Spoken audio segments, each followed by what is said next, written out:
One more thing before I get started on this. I am a DIYer. I am not an electrician. Do not follow my directions on anything. If you follow my directions and you get shocked to the moon, that's on you. Don't follow my directions. Thought I'd add that.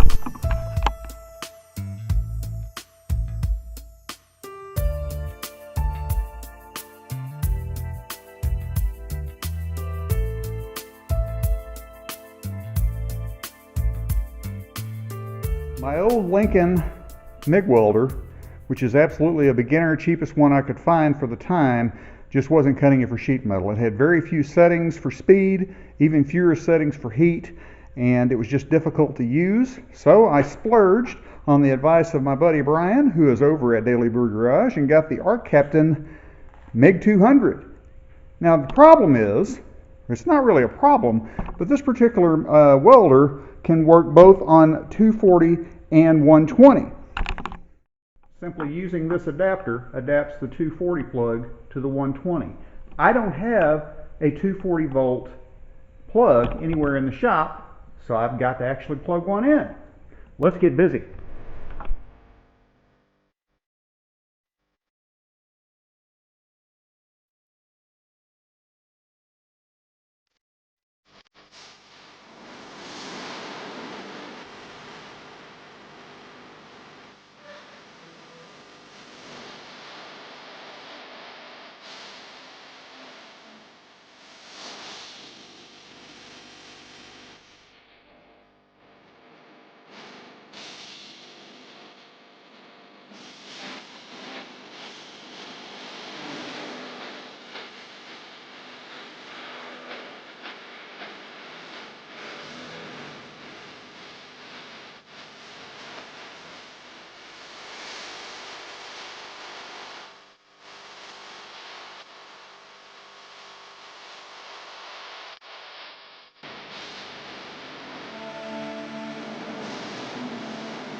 just like that, as you saw, I've got my 240 in.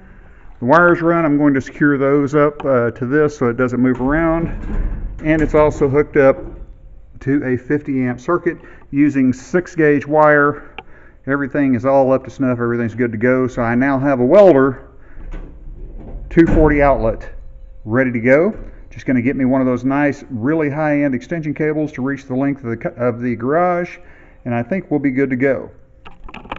I'm very close to starting to need to weld sheet metal. You saw me getting the cowl off of the Mustang. I've got some grinding a lot to do, but the welder came in. I've still got some things to buy for it. I've got to get my MIG bottle swapped out and get a new bottle with CO2 argon combination inside of it.